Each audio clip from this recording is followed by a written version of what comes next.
अस्सलाम वालेकुम। आज मैं आपके साथ ये छोटा सा केस डिस्कस कर रहा हूँ। जो भी अगर कोई डेंटल स्टूडेंट्स या डेंटिस्ट हैं जो कि इम्प्लांट्स में इंटरेस्टेड हैं, उनके लिए ये बहुत यूज़फुल होगी इन्फॉर्मेशन जो आज मैं शेयर करूँगा आपके साथ।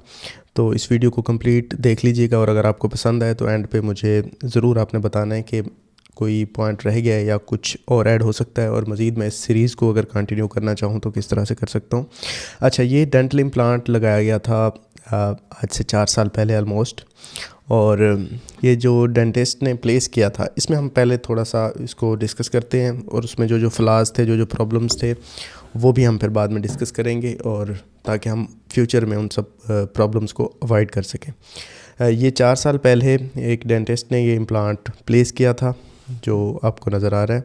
इसको हम मज़ीद जूम में देखते हैं, ये देखें। और अब ये इम्प्लांट आपको नज़र आ रहा है दरमियान से, यहाँ से इसके ग्रेनुलेशन टिश्यू बन चुका है अराउंड द इम्प्लांट। बोन की जो कांटेक्ट है इम्प्लांट के साथ वो ऑलमोस्ट बिल्कुल एपेक्स तक ख़त्म हो चुका है।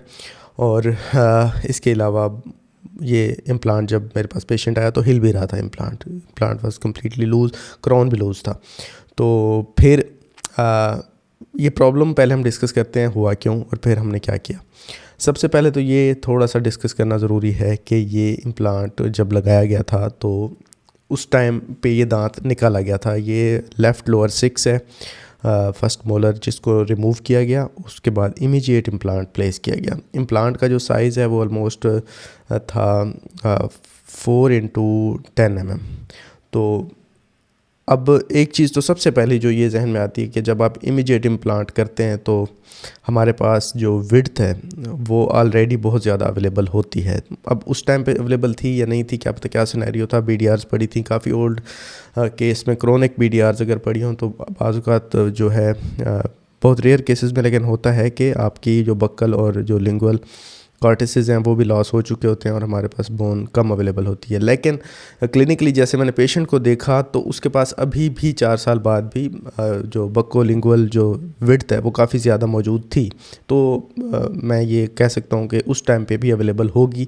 और बल्कि एक पिक्चर में रह गया पेशेंट के पास थी उस टाइम इमीडिएट सर्जरी के वक्त की, तो वो जो शो हो रहा था कि काफ़ी ज़्यादा सॉकेट की जो विड्थ थी वो ज़्यादा थी जब दांत निकाला गया था।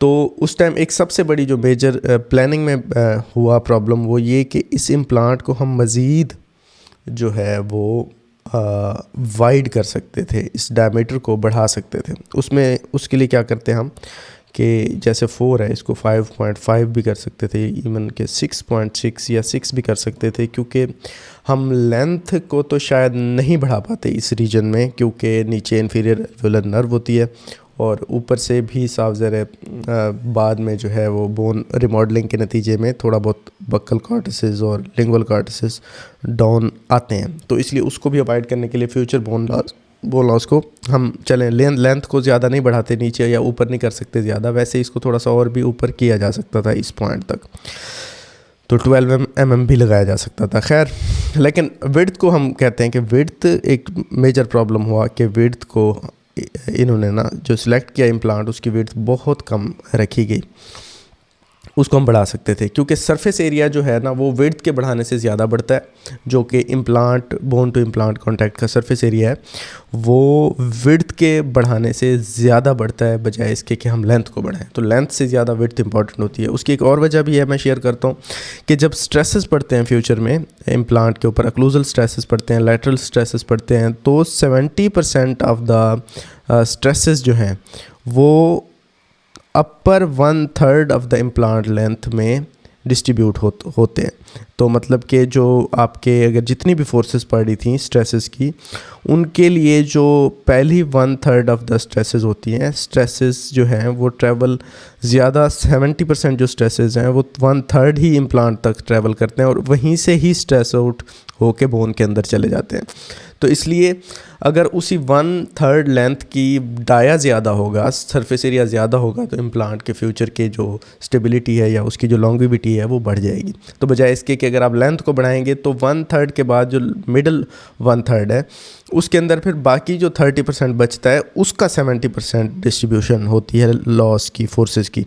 और इसके अलावा जो लीस्ट 1/3 होता है, लोअर 1/3, उसके अंदर बाकी जो उस 30% का जो 30% बचता है वो फिर होता है, वो ऑलमोस्ट नेग्लिजिबल होता है। तो अपर 2/3 जो है इम्प्लांट का वो ज़्यादा इंपॉर्टेंट होता है। तो उसी अपर 1/3 अपर 2/3 तक आपकी जो डायमीटर है वो अगर आप बढ़ा लें तो उससे ज़्यादा इम्पैक्ट आता है। अच्छा, तो मतलब है कि इसको अगर हम इस तरह डिस्कस करें कि अगर हमारे पास दो चीज़ें हों जिसमें हम इम्प्लांट की जो हाइट है वो भी बढ़ा सकते हैं, तो डाया भी बढ़ा सकते हैं। तो पहले हम डाया बढ़ाएंगे, फिर उसके बाद लेंथ को इंक्रीज़ करेंगे। तो ये इसलिए इम्पॉर्टेंट था। तो diameter is very very important. चलें जी, अब इसमें क्या इशू हुआ। अच्छा, एक ये प्रॉब्लम हमने डिस्कस कर लिया कि इम्प्लांट की जो सिलेक्शन थी वो थोड़ी सी अच्छी नहीं थी। दूसरे नंबर पे कि जो इम्प्लांट की जो पोजीशन है, जो एंगुलेशन है और जो पोजीशन है, उससे ये शो हो रहा है कि थोड़ा सा जो ये मीजियल साइड है, ये है हमारी डिस्टल साइड। तो ये जो मीजियल साइड पे हमें ऑलमोस्ट थोड़ा सा कैंटिलीवर फील हो रहा है। लेकिन ये इतना ज़्यादा प्रॉब्लम नहीं है, क्योंकि जब हम इमीडिएट इम्प्लांट इंसर्ट करते हैं तो बड़ा मुश्किल होता है सेंटर में, और पोजीशन को एक्यूरेट रखने के लिए बहुत मुश्किल हो जाता है, क्योंकि आपकी जो ड्रिल है वो ऑस्टियोटमी के वक्त किसी न किसी एक रूट के अंदर चली जाती है, क्योंकि दो रूट्स होती हैं, मीजियल डिस्टल। तो जो दरमियान में इंटर रेडिकुलर बोन होती है यहाँ पे, अब वो ज़्यादा चांसेस होते हैं कि वो किसी ना किसी या इस रूट में आ जाएगी या इस रूट के अंदर इम्प्लांट आपकी आ जाएगी। बहुत मुश्किल से कंट्रोल करके उसको सेंटर में रखना पड़ता है। तो ये वाकई बहुत मुश्किल काम होता है। तो इसलिए ये ऑलमोस्ट हम अगर देखें तो डिस्टल रूट के अंदर हमारा इम्प्लांट प्लेस हुआ है, तो इसमें बहुत मुश्किल हो जाता है इमीडिएट में। तो ये शायद इतना, खैर ये मामला हो भी गया तो बहुत ज़्यादा कैंटिलीवर भी नहीं है, तो इसको हम ओमिट कर सकते हैं। इस प्रॉब्लम को इतनी बड़ी प्रॉब्लम नहीं है। और तीसरे नंबर पे जो प्रॉब्लम है वो है आपका सिलेक्शन ऑफ अबटमेंट। अब अबटमेंट ये अच्छी चीज़ है, प्लेटफॉर्म स्विचिंग है, इसमें इम्प्लांट भी अच्छा है। इम्प्लांट स्विच है शायद, जो कि ज़ीरो बोन लॉस कंसेप्ट पे बना हुआ है। ये चीज़ें हम बाद में डिस्कस करेंगे। और प्लेटफॉर्म स्विचिंग भी है इसमें और सारा कुछ ठीक है। बट इम्प्लांट की जो सिलेक्शन, अबटमेंट की जो सिलेक्शन है वो थोड़ी सी पुअर है। इसमें हम ऑलमोस्ट ये ऐसे लग रहा है 3 mm कॉलर, जो अबटमेंट का कॉलर है, कॉलर हाइट 3 mm है ऑलमोस्ट, जिसको अगर हम 1 mm रखते तो यहाँ तक रखते और यहाँ से हमारा जो क्राउन है वो इमर्ज करता। खैर, इसकी ये हम डिस्कस करते हैं कि ये क्यों किया गया। इसकी भी एक वजह थी। इसकी वजह ये थी कि इन्होंने जो क्राउन लगाया वो था सीमेंट रिटेंड। तो सीमेंट रिटेंड क्राउन लगाने के लिए हमें जो मार्जिन है वो ऊपर चाहिए होता है, क्योंकि हमने इम्प्रेशन में लेके आना होता है मार्जिन को। अगर हम मार्जिन को अंदर रखेंगे तो वो इम्प्रेशन लेना मुश्किल हो जाएगा, क्योंकि उसके ऊपर सॉफ्ट टिश्यू आ जाएगा। तो इसलिए इसको ज़्यादा कर दिया गया लेंथ को। जब लेंथ को ज़्यादा कर दिया गया तो ये जो क्राउन है ये, और जो दूसरी बात ये है कि ये जो सॉफ्ट टिश्यू है और ये जो क्राउन है ये आपस में थोड़ा सा ऊपर चले गया, क्राउन ऊपर चला गया और सॉफ्ट टिश्यू नीचे रह गया। खैर, ये क्राउन की जो विजिबिलिटी थी वो सामने थी, वो ऑलमोस्ट गम्स के ऊपर था। आइडियली क्या होता है कि क्राउन गम्स के अंदर से निकले, तो वो पॉसिबल होता है जब हम स्क्रू रिटेंड करें और ओपन ट्रे या क्लोज ट्रे इम्प्रेशन से जो भी है अबटमेंट के ऊपर जब क्राउन बनता है तो तब ये पॉसिबल होता है। इस सिचुएशन में ये पॉसिबल भी नहीं था। तो ये एक प्रॉब्लम अबटमेंट सिलेक्शन की आ गई। अब हम आ जाते हैं क्राउन के ऊपर के क्राउन में क्या क्या प्रॉब्लम्स हैं। क्राउन में सबसे पहले आपको ये प्रॉब्लम नज़र आ रहा है कि ये एक शार्प सा ऑलमोस्ट 90 के एंगल पे एक अंडरकट नज़र आ रहा है। इसके अलावा इस साइड पे अगर हम देखें तो यहाँ पे एक हमें ये अंडरकट्स फील हो रहे हैं, और ये तो मेटल है, ऊपर उसके पोर्सिलेन है, और यहाँ पे भी हमें जो है ना शार्प सा अंडरकट फील हो रहा है। अब ये 2 बल्कि अंडरकट्स हैं, एक ये और वो इस तरह से जा रहा है। अब इन अंडरकट्स की वजह से मसाइल क्या आते हैं फ्यूचर में कि इन अंडरकट्स में आपके फूड इम्पेक्शन होती है। जब भी आप खाना खाते हैं फ्लॉसिंग आपकी मुश्किल हो जाती है। देखिए नेचर ने कैसे बनाया, नेचर ने सीमलेस इमरजेंस बनाई है आपके रूट से आपके क्राउन की तरफ। देखें फील नहीं हो रहा, अगर आप ना देखें इस तरफ तो ये जो कर्वेचर है ये सीमलेस है। यहाँ से देखें ये सीमेंटो एनामल जंक्शन है, इस जंक्शन को देखें कितना सीमलेस है कि आपकी रूट और आपका जो क्राउन है, जो आपका एनामल है, वो किस तरह से सीमलेस ऊपर जा रहा है। Same goes for this tooth as well. यहाँ देखें ये रूट है और यहाँ से आपका क्राउन शुरू हो रहा है, ये जो पॉइंट है एरो से मैं दिखाना चाह रहा हूँ, यहाँ से आपका एनामल शुरू हो रहा है। तो सीमलेस है, इसमें कोई अंडरकट नहीं है, कोई शार्प एज नहीं है, कोई एक्यूट एंगल नहीं है। तो ये क्यों होता है? क्योंकि जब तक कोई शार्प एंगल होगा तो उसके साथ सॉफ्ट टिश्यू आपका वो होगा, हार्म होगा, वो फील करेगा कि कुछ गलत है, तो वो अटैच नहीं होगा। तो सॉफ्ट टिश्यू अब क्या होता है, असल में ये बोन है आपकी, इस बोन के ऊपर ये जो एरिया है, जहाँ तक इसमें मैं आपको दिखाता हूँ, ये बोन है, बोन ख़त्म हो गई, यहाँ से क्राउन शुरू हो रहा है। तो ये जो एरिया है इसके साथ सॉफ्ट टिश्यू अटैच होता है, जिसको attached connective tissue and attached epithelium कहते हैं। उसके बाद ये क्राउन शुरू होता है। तो सॉफ्ट टिश्यू को अटैच करने के लिए पॉलिश्ड और शाइनिंग और स्मूथ एरिया चाहिए। अगर जब हम इस तरह का एरिया देंगे, इस तरह का एरिया या इस तरह का एरिया, तो सॉफ्ट टिश्यू कभी भी अटैच नहीं होगा। तो सॉफ्ट टिश्यू अटैच ना होने की वजह से मुसलसल इन्फ्लेमेशन होगी, नीचे बोन लॉस बढ़ता जाएगा। ये देखें ये बोन लॉस शुरू हो जाएगा। तो अब हमने क्या करना है, इसको सीमलेस करना है। इसमें मैं कुछ और आपको अगर मैं केस दिखा पाऊँ, अपना एक केस, तो उसमें ये मैं अच्छे से आपको एक्सप्लेन कर पाऊँगा, लेकिन मैं वीडियो में लगा दूँगा। ये आप देखेंगे कि इस क्राउन में देखें आपको बड़ी स्मूथ ट्रांजिशन है अबटमेंट से क्राउन की, कोई आपको अंडरकट्स नज़र नहीं आ रहे, जिसकी वजह से क्या होता है कि आपकी जो सॉफ्ट टिश्यू है वो बहुत अच्छे से अटैच हो जाता है। और वो जो सॉफ्ट टिश्यू अटैचमेंट है वो प्रिजर्व रखती है नीचे बोन को और बोन लॉस को बचाती है। अब ये सारी चीज़ें बहुत इंपॉर्टेंट हैं। खैर इधर तो ये पॉसिबल नहीं था क्योंकि ये जो है मार्जिन्स के ऊपर बनाया ही नहीं गया और ये क्राउन बन के आया है मॉडल के ऊपर, और फिर जो लगाया गया तो वो अबटमेंट के ऊपर। तो ये प्रॉब्लम्स थे। अब अगर मैं आपको क्राउन दिखाऊँ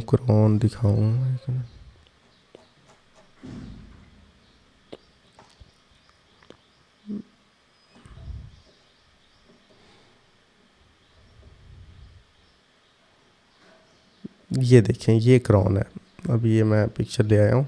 ये जब मैंने क्राउन को रिमूव किया तो ये क्राउन की सिचुएशन है। देखें ये अंडरकट है, ये ऑलमोस्ट ये वाला अंडरकट है, और ये उस साइड पे भी ये देखें ये रफ़ मेटल है, स्मूथ कुछ भी नहीं है। तो जिसकी वजह से मुसलसल इन्फ्लेमेशन, गम्स को स्मूथ स्ट्रक्चर चाहिए होता है अटैच होने के लिए। तो ये इस सिचुएशन में जब भी क्राउन होगा तो वो सॉफ्ट टिश्यू हमेशा से इन्फ्लेम्ड रहेगा और इन्फ्लेमेशन के बाद बोन लॉस शुरू हो जाएगा, नीचे अटैचमेंट लॉस हो जाएगा और बोन लॉस, जैसे पेरियोडोंटाइटिस होता है। तो इस सिचुएशन में आपका इम्प्लांट फेल हो जाएगा। ये तो हमारे एक स्ट्रक्चर जो हमें एक्सरे और इसमें नज़र आ रहा है वो हमने डिस्कस कर लिया।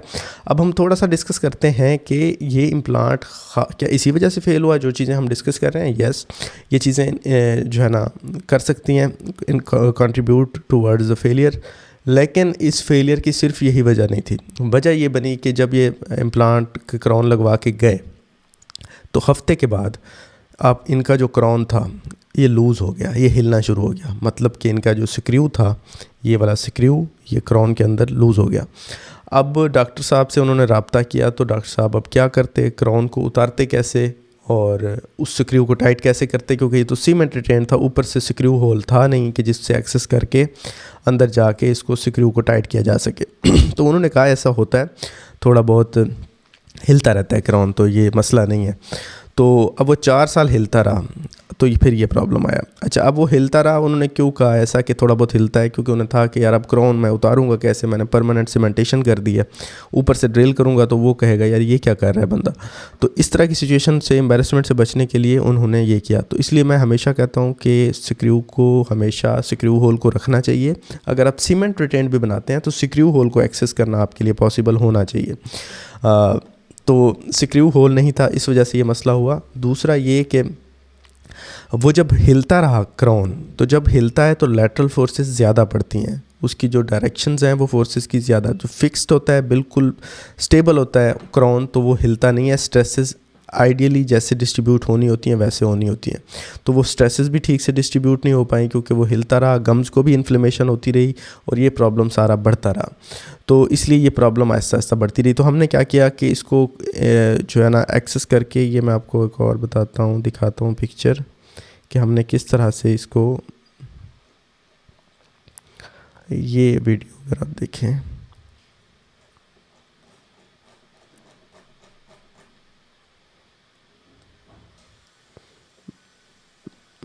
ये देखें, ये वीडियो अगर आप देखें तो इसमें आपको नज़र आ रहा है कि ये मैंने होल क्रिएट किया खुद सी ड्रिल से। बहुत मुश्किल से ये ड्रिल हुआ क्योंकि मेटल को ड्रिल करना मुश्किल होता है। ये देखें यहाँ पे सारे आपको फील हो रहा है कि ये क्या है, अंडरकट्स बने हुए हैं जहाँ पे खाना फंसा हुआ था, स्मेल थी सारी। तो यहाँ से होल क्रिएट करके मैंने उसको एक्सेस किया और फिर उसको एंगेज करके स्क्रू को तो डिटैच करके पहले क्राउन को रिमूव किया, फिर इम्प्लांट को एक दफ़ा कंफर्म किया कि वो वाकई लूज़ था, और इम्प्लांट को मैंने इससे रिमूव किया, क्या कहते हैं उसे, ट्विज़र से पकड़ के इम्प्लांट को मैंने रिमूव कर लिया। तो वो इतनी लूज़ पड़ा हुआ था अंदर आपके बोन के अंदर, कोई उसकी वो नहीं थी। उसके बाद मैंने जो है ना, ये सिचुएशन है, अब हम इम्प्लांट भी रिमूव कर चुके हैं और क्राउन भी रिमूव कर चुके हैं। तो अब यहाँ पे देखें सासुराइजेशन ऐसे बोन लॉस हुआ है उसकी इन्फ्लेमेशन की वजह से, कंटिन्यूड इन्फ्लेमेशन की वजह से सॉफ्ट टिश्यू भी इन्फ्लेम्ड है सारा के सारा। हमने फिर प्लान किया कि इमीडिएट उसी टाइम हमने ड्रिलिंग की और वाइट डाया का, ये देखें, अब हम लेंथ को नहीं बढ़ा सकते थे क्योंकि ऑलमोस्ट उसके इमीडिएट नीचे आईडी कैनाल थी, तो लेंथ को मज़ीद डीप करने से प्रॉब्लम्स हो सकते थे, उस पर कंप्रेशन आ सकती थी, पैरेस्थीसिया और ये प्रॉब्लम्स। तो हमने ये उसी लेंथ में वाइट डाया में, ऑलमोस्ट ये 5.5 डाया में हमने इम्प्लांट प्लेस किया और फिर उस इम्प्लांट के ऊपर हमने ये हीलिंग अबटमेंट लगा दिया। अब यहाँ पे आप पूछ रहे होंगे कि थोड़ी सी बोन लॉस है तो ये एरिया ज़रा कंप्रोमाइज्ड है। तो मैं आपको बताऊँ कि जो भी एरिया, सरफेस एरिया जब इम्प्लांट का प्रिपेयर्ड होता है ना बोन की अटैचमेंट के लिए, तो वहाँ पे बोन फॉर्मेशन खुद ब खुद शुरू हो जाती है। और बोन हमने फिर बाद में ग्राफ्ट भी थोड़ा सा इस यहाँ पे प्लेस किया था ताकि बोन अच्छे से बने। और फिर हमने अभी पेशेंट को 2 से 3 महीने के लिए जो है ना ऑस्टियो इंटीग्रेशन का टाइम दिया है। उसके बाद हम इसके ऊपर क्राउन लगाएंगे। इसमें एंगुलेशन अभी भी थोड़ा सा प्रॉब्लम है क्योंकि हमने उसी सॉकेट के अंदर ही, ऑस्टियोटमी साइट के अंदर ही ड्रिल किया है जो कि पहले से थी। हमने थोड़ा बहुत कोशिश की है कि इसको थोड़ा सा मीजियलाइज़ करें और थोड़ा बहुत किया भी है, लेकिन कम्प्लीटली नहीं कर चुके। लेकिन फिर भी इसमें कोई प्रॉब्लम नहीं होगा इंशाल्लाह, क्योंकि उसका जो डाया है वो काफ़ी ज़्यादा है अगर आप कंपेयर करें इस इम्प्लांट के साथ। तो ये अब कंपेयर अगर हम करें इस इम्प्लांट के साथ तो आप देखें इसमें डाया का कितना फ़र्क है। और लेंथ तो वही है हमारे पास, लेकिन फिर भी मैंने इसको कोशिश की है कि डाया को हम अच्छे से कर सकें। और हमें ये प्राइमरी स्टेबिलिटी भी अचीव हो चुकी थी, 30+ हमारा टॉर्क था जब हमने इसको इम्प्लांट को प्लेस किया। तो होप सो इंशाल्लाह ये होगा। तो ये चीज़ें बड़ी इंपॉर्टेंट है जब आप इम्प्लांट प्लेस करते हैं, जो चीज़ें मैंने डिस्कस की हैं। इंशाल्लाह नेक्स्ट वीडियोज़ में और भी चीज़ें डिस्कस करूँगा। आप कमेंट्स में ज़रूर बताएँ अगर आपके सवालात हैं, अगर आपके केसेस हैं वो आप शेयर कर सकते हैं। मैं व्हाट्सएप पे एक ग्रुप भी बना रहा हूँ, उस ग्रुप में भी आप जो है ना शेयर कर सकते हैं अपनी पिक्चर्स या अपने केस डिस्कशंस के लिए, प्लानिंग्स के लिए। इसको हम मज़ीद अच्छे से प्लान कर सकते हैं ताकि इम्प्लांट्स को। तो मैं अपना कॉन्टैक्ट नंबर भी शेयर करूँगा, लिंक शेयर करूँगा बल्कि व्हाट्सएप ग्रुप की, वो आप ज्वाइन कर सकते हैं। उसमें भी ये सारी डिस्कशंस होगी, आप अपने केसेस भी शेयर कर सकते हैं। और मैं अपना ईमेल एड्रेस भी आपको शेयर कर रहा हूँ।